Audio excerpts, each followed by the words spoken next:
한덕수 전 총리 영장 한번 짚어보겠습니다. 기각이 됐죠. 사실 이게 너무 당연한 거고요. 이 영장이 발부가 된다면은 야 이거 진짜 우리나라 사법 시스템에 상당히 좀 문제가 있는 게 싶은 게 아닐까 싶을 정도로 일단 범죄 사실 자체가 좀 이상해요. 영장이 청구된 범죄 혐의 사실이 어떻게 이런 걸로 영장이 청구됐지 싶을 정도로 좀 이상합니다. 그래서 제가 그거를 하나하나 조금 짚어드릴게요. 자, 혐의가 먼저 내란 우두머리 방조였었죠. 내란 우두머리? 우두머리인데 왜 방조야? 말도 어렵죠. 이게 사실 법조계에서도 내란 우두머리 방조? 이게 도대체 뭐야? 이게 어떤 조업법이야? 어머니 듣도 보도 못한 혐의야. 그런 반응이 많이 나왔습니다. 자, 내란죄가 있죠. 여러분들 아시죠? 그러니까 윤석열 전 대통령이 비상계엄으로 내란죄로 구속돼서 이제 재판을 받고 있잖아요. 내란죄 중에서 체계에 따라서 구분을 하면은 내란 우두머리 혐의가 있습니다. 자, 내란죄 그 체계를 한번 다시 보여주시겠어요? 이거를 도대체 이게 뭐 외계어 같은 이 말을 갖다가 제가 지금 하나하나 좀 풀이를 해드릴게요. 내란죄가 형법에 보면은 이렇게 세 가지로 구분이 됩니다. 그러니까 내란죄 자체가 워낙에 법정형이 중하기 때문에 다 때려 넣어서 내란죄 그게 아니라 그 내란이라는 행동에서 이 사람이 수행한 역할에 따라서 이렇게 갈린단 말이에요.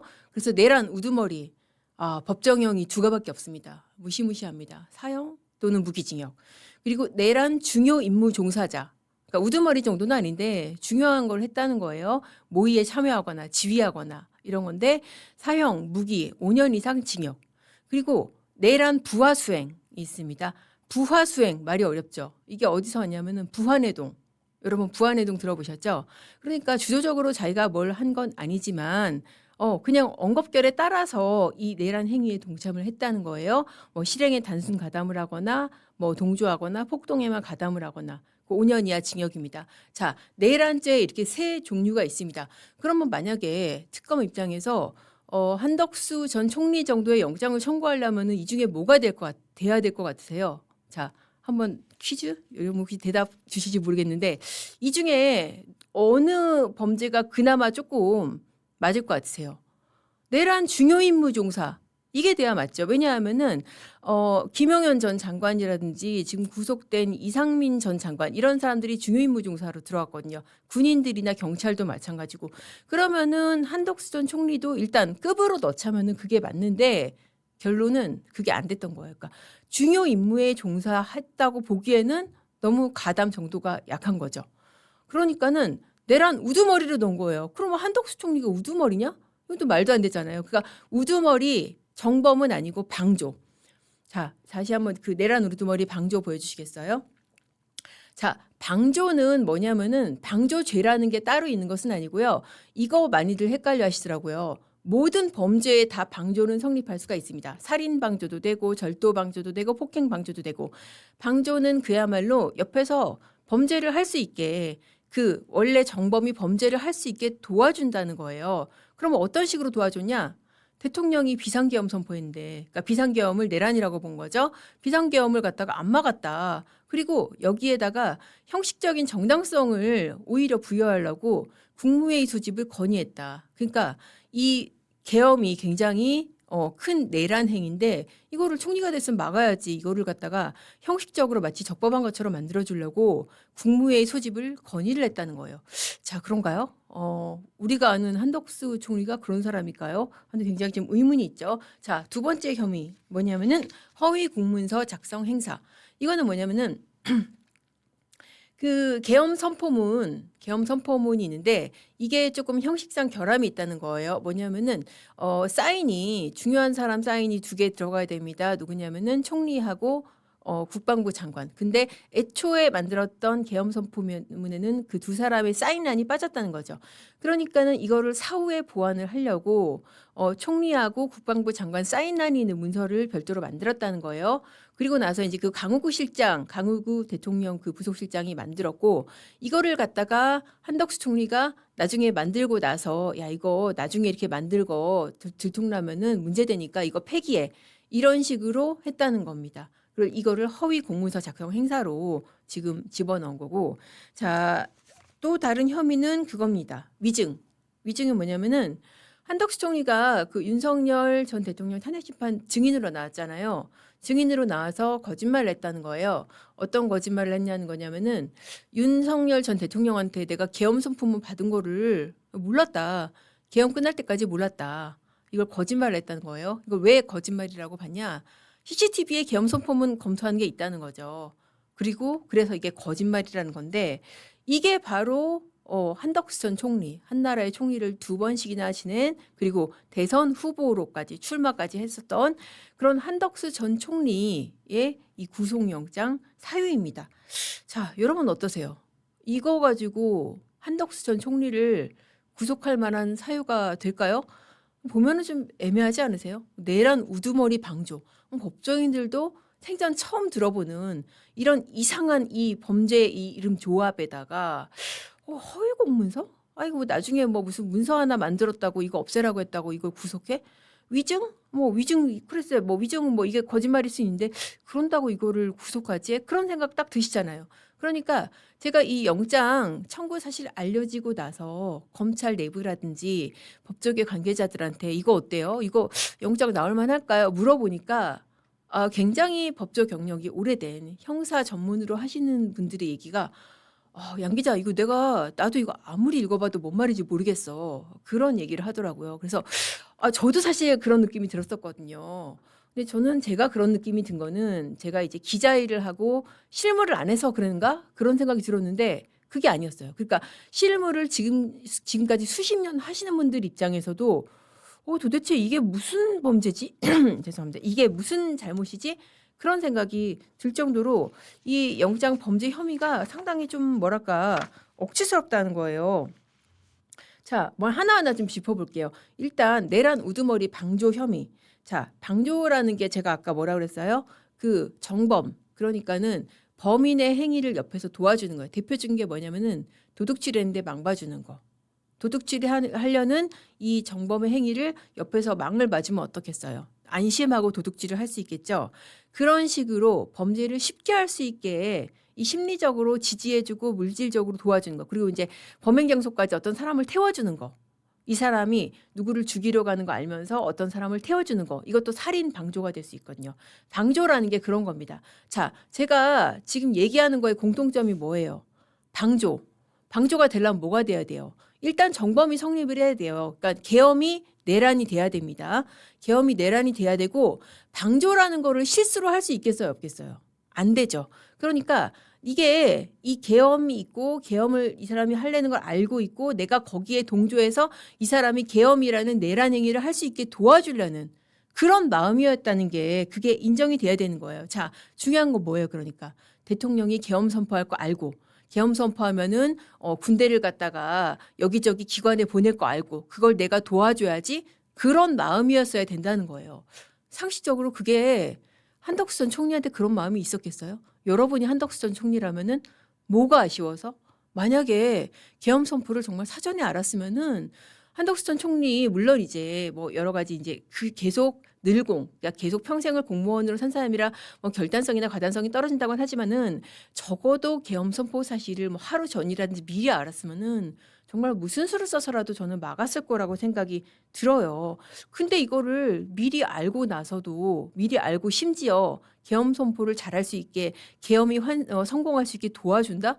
이게 상식적으로 말이 되나요? 말이 안 되죠. 한덕수 총리 이력 한번 간단히 짚고 가볼까요? 행시 출신입니다. 그리고 행시 중에서도 가장 어렵고 경쟁률이 치열한 재경 출신이죠. 그야말로 엘리트 코스 꽃길을 걸어왔습니다. 계속 뭐 재경국장이라든지 재경부 뭐 상공부 차관도 했고 그러니까 재경 분야에서 핵심적인 그런 보직 다 해왔고 그리고 노무현 정부에서 사실 총리했었잖아요. 그리고 이번에 총리하고 총리만 2번째 했고 주미대사 했죠. 대사도 한 번 아니고 OECD 대사도 했습니다.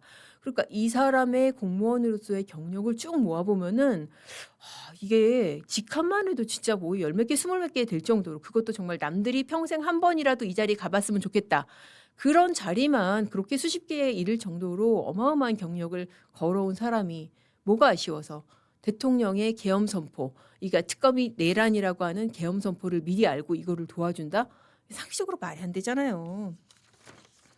그리고 한덕수 총리가 이 계엄에 대해서 잘 알지 못했고 적극적으로 관여를 안 했다는 거는 이미 헌재가 판단을 했어요. 그 지난 3월에 한덕수 전 총리도 여러분 기억하시는지 모르겠지만은 탄핵 심판 청구됐잖아요. 그래서 한덕수 전 총리가 대통령 대행하는데 탄핵돼 가지고 대대행 갔잖아요. 대대행 가서 이 대대행까지 탄핵한다고 그래서 대대행까지 갔던 게 그 지난 정권에서 있었던 일 아닙니까? 지난 정권에 이제 이 탄핵과 계엄 이후에 있었던 일이잖아요.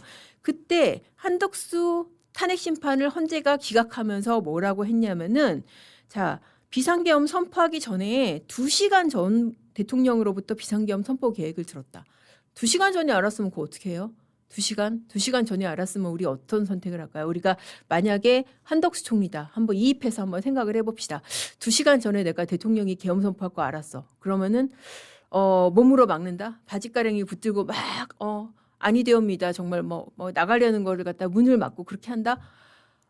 그렇게 했어야 되는 거죠. 근데 그렇게 안 한다고 해서 그렇게 못 막았다고 해서 이게 내란의 방조 그렇게 되나요? 아니 그런 식으로 하면은 사실 대통령이 한 잘못된 결단 그 옆에 있었던 모든 관료들이 다 방조가 되는 거예요. 직권남용 방조도 되고 그렇지 않아요?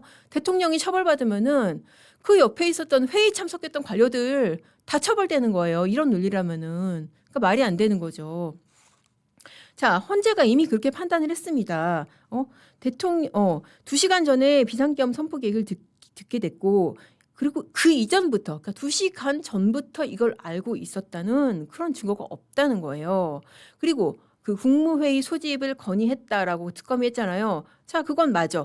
그런데 회의 소집을 건의한 건 인정됐는데 그 이상 뭘 한 게 없다. 자, 회의 소집이라는 게 어떤 차원일 것 같으세요? 내가 만약에 한덕수 총리라고 생각을 해보세요. 이거는 내가 어떻게 말려서 될 상황이 아닌 것 같아. 2시간 동안에 내가 어떻게 상황을 바꿀 수가 없어. 내가 뭐 아무리 바지가랑이를 붙잡고 울부짖는다고 해도 이거는 바뀔 상황이 아니야. 자, 그러면은 지금 늘공이고 정말 오래된 관료 생활을 했잖아요. 이렇게 생각을 했을 것 같아요. 대통령님 이거 혼자 결정하실 게 아니라 한번 국무회의 열어서 한번 얘기를 들어보시죠. 딱 그거 아닙니까? 그렇게 해서 국무회의를 소집하게 된 거라고 봐야 돼요. 자, 이렇게 그냥 이렇게 결정하지 마시고 한번 얘기 한번 들어보시죠. 이렇게 소집한 국무회의가 이게 어떻게 내란의 방조가 될까요, 여러분? 그냥 들어도 상식적으로 우리가 어려운 법리까지 안 가더라도 이거는 너무 죄가 안 되고 억지스럽다는 게 이게 딱 드러나는 거 아닙니까?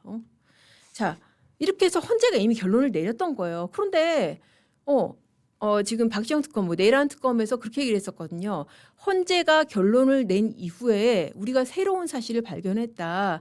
새로운 사정 변경이 있기 때문에 영장을 청구했다라고 했는데 그 중에 하나가 뭐냐면은 위증 그런 거예요. 위증 허위 공문서 작성 그런 건데 그 위증이라는 게 아까 그 어떤 거라고 제가 말씀드렸죠. 그러니까 계엄 물건을 열람을 하고 나서 그게 CCTV에 담겨 있고 그리고 다른 조태열이라든지 외교통상부 장관 이런 사람들이 한덕수 총리 문건 봤어요라고 했는데 저기 탄핵 심판 나가서 윤석열 탄핵 심판에서 거짓말했다라는 거잖아요. 자, 거짓말을 했다고 치십시다. 그게 거짓말로 판명이 됐다고 칩시다. 그걸로 한나라의 총리, 그것도 총리를 진보 정부에서까지 2번이나 총리를 지낸 사람을 구속할 사유가 되는지 굉장히 의문스럽죠. 이게 위증 같은 경우에는 법정형이 5년 이하 징역이에요. 위증 교사 같은 경우가 사실 어떻게 보면 더 죄질이 나쁘고 위증 같은 경우에는 위증 교사보다는 실질적으로도 사실 처벌 수위가 더 낮습니다. 자, 이렇게 어떻게 보면은 쥐어짜서 연끌해서 한덕수 전 총리에 대해서 구속영장을 청구한 이유가 뭘까요? 이거를 윤석열 전 대통령 휘하에 있던 관료들, 그때 국무회의 참석했던 사람들, 이런 사람들 다 내란으로 엮으려는 거죠. 특히나 한덕수 전 총리 같은 경우에는 이런 부분이 이제 작용을 했다고 생각이 들어요. 일단 헌법재판관을 갖다가 본인이 지명권을 행사했잖아요. 그러니까 원래 이렇게 대행 역할을 하는 사람은 적극적인 권한 행사를 안 하고 소극적으로 어떤 방어적인 역할만 하는데 적극적으로 지명권을 행사를 해서 그때 당시에 그 한상훈 고법부장이라든지 그 이완규 법제청장 이런 사람들을 갖다가 그 후보 지명했잖아요. 그러니까 민주당이 발끈했죠. 네가 뭔데? 그런 식으로. 그리고 또 헌재에서도 이거를 위법하다고 하고 중지를 시켰잖아요. 그런 부분들 그런 걸로 미운털이 좀 바뀌었고 특히나 미운털이 박힌 거는 대선 출마겠죠. 아니 지금 대통령이 계엄을 일으켜가지고 탄핵된 주제에 그래 민주당 입장에서 당신이 계엄 지금 대선 출마를 해? 이건 말이 안 되지. 용서할 수 없어. 그런 생각의 발로가 아니었을까. 물론 뭐 민주당이 영장 청구한 건 아니지만은 이 특검이라는 게 사실 민주당이 주축이 돼서 출범시킨 특검이잖아요. 그렇게 보면은 이런저런 사회들이 복합적으로 작용을 해서 어떻게든 영장을 청구하려고 혐의를 구성을 하다 보니까 이런 굉장히 조금 억지스러운 혐의들로 만들어진 게 아닐까 그런 생각이 듭니다. 자, 그렇게 해서 정말 과연 이런 혐의로 영장이 나올까 굉장히 의문스러운 상황이었는데 저는 굉장히 좀 걱정이 됐었어요. 왜냐하면은 그럼에도 불구하고 영장이 발부될 수 있다. 그런 전망들이 좀 일각에서 있었거든요. 제가 이제 내부적으로 취재하잖아요. 뭐 판검사, 현직 판검사, 특히 현직의 영장 전담 경험이 있는 사람들 물어봤습니다. 다 이거 말도 안 돼. 이거 기각이야라고 할 줄 알았는데 그게 아니었어요.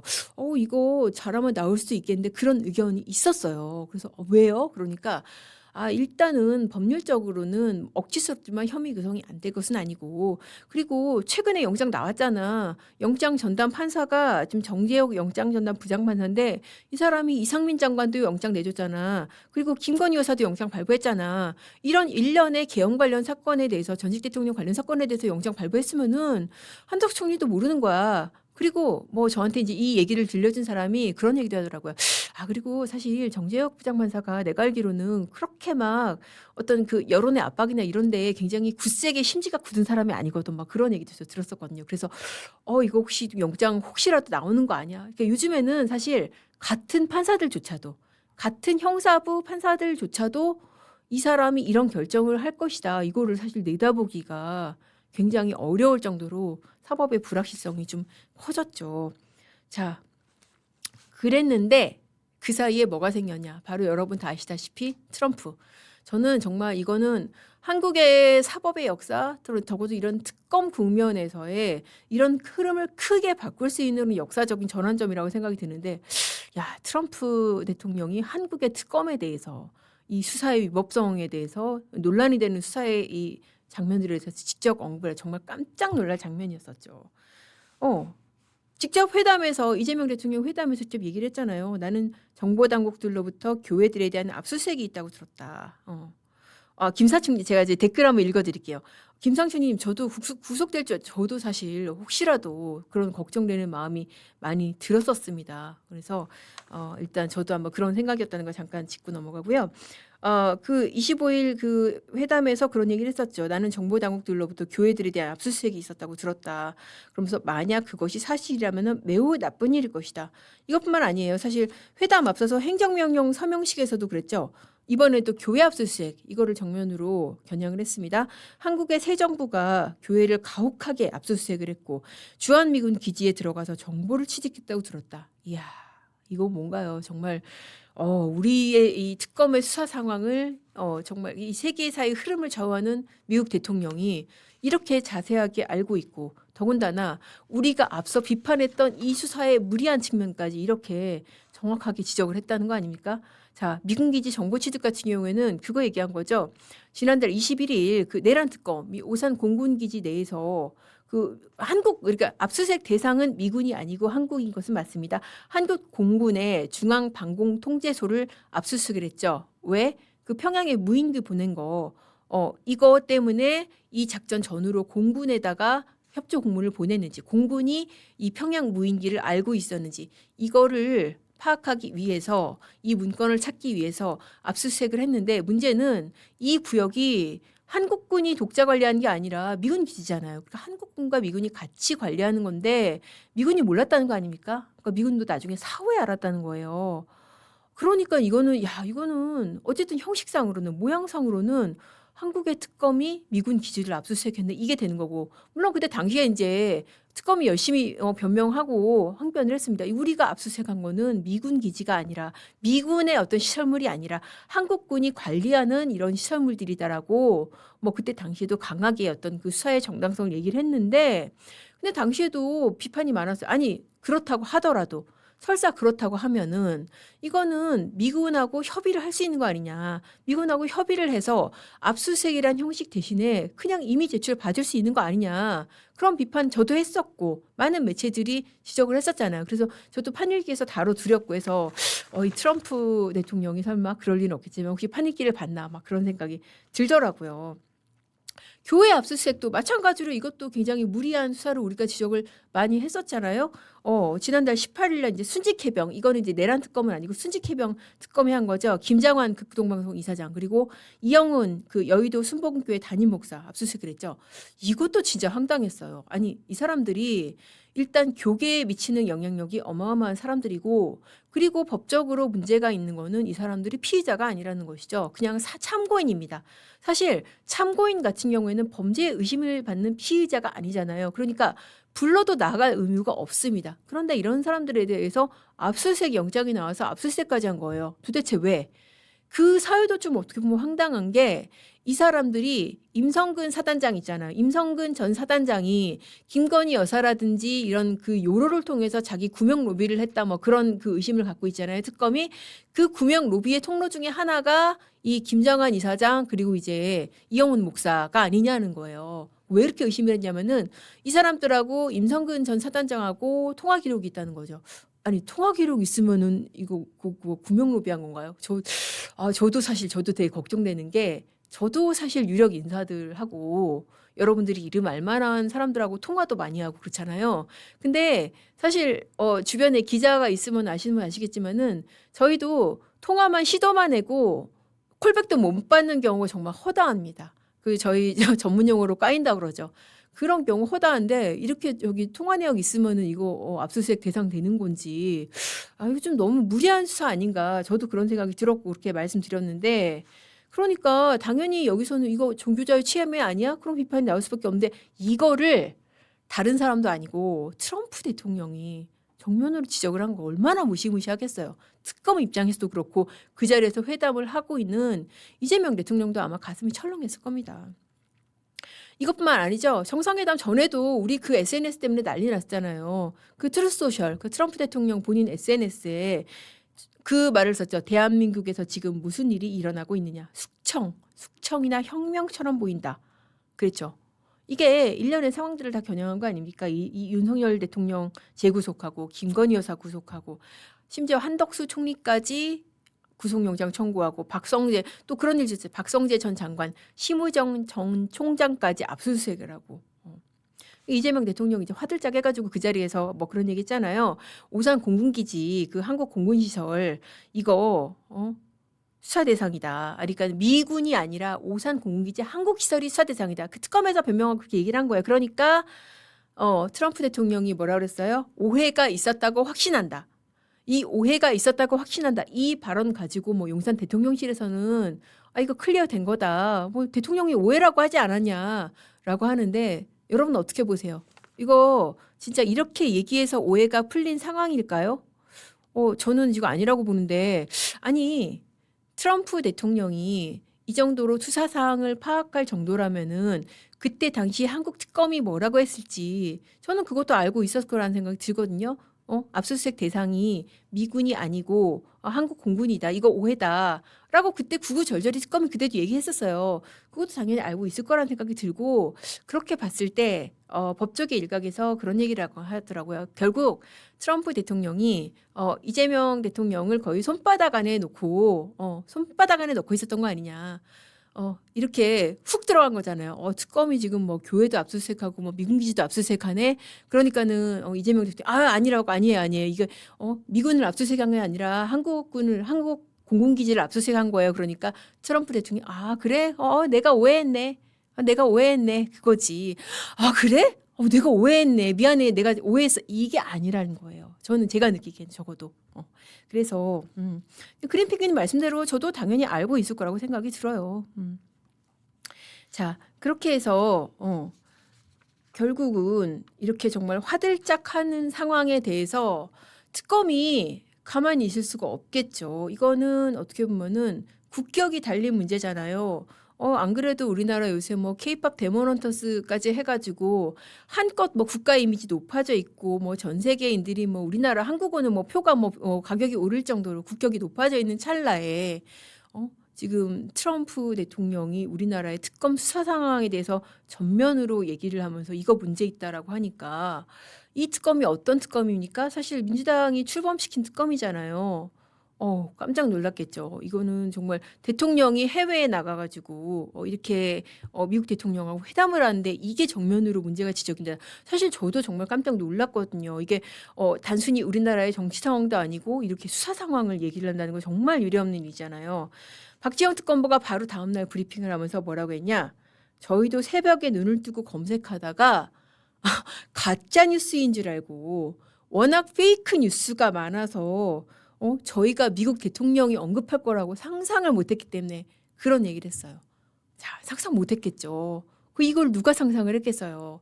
그 정도로 어떻게 보면은 지금 트럼프 대통령이 한국의 정치 상황, 수사 상황에 대해서 측근들이라든지 정보 당국의 보고를 면밀하게 받고 있다는 것이죠. 자, 페이크 뉴스 하니까 저는 굉장히 좀 실소가 나오더라고요. 페이크 뉴스, 가짜 뉴스 누구도 얘기했냐면은 강의정 대변인도 처음에 트루스 소셜에 그 SNS 트럼프 대통령이 뭐 숙청 혁명 그거 올린 거 보고 대통령실 출입 기자들이 물어봤잖아요. 이거 뭐냐고 그러니까 그때 당시만 해도 상황 파악을 못하고 이거 요즘에 가짜 뉴스도 많아서 그런 얘기를 했었거든요. 그래서 아니 지금 당장에 이거를 SNS를 확인해도 알 수 있는 문제를 대통령실 대변인이 가짜 뉴스? 아니 지금 장난하는 것도 아니고 아니 당장 본인이 파악이 안 되면 상황 파악이 안 되면은 잠깐만 제가 지금 아직 파악이 안 되는데 일단 파악해보고 말씀드리겠습니다라는 게 사실 공보의 ABC인데 더군다나 상대가 미국 대통령인데 가짜 뉴스? 정말 저도 지금 아연실색했었거든요. 그 얘기를 똑같이 박지영 특검보가 가짜뉴스 얘기를 해서 아니 이 사람들은 뭐만 하면 가짜뉴스라고 하나? 그런 생각이 들더라고. 마음에 안 들면 가짜뉴스인가 혹시? 그런 생각이 들더라고요.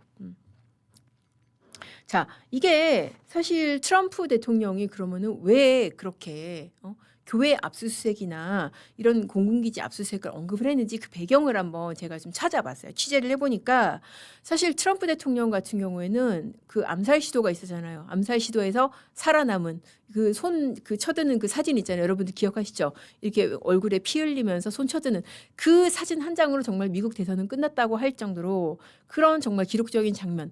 그 암살 시도에서 살아남은 게 하나님의 은혜다. 그렇게 얘기를 했었어요. 그 정도로 정말 신앙을 강조하는 사람이죠.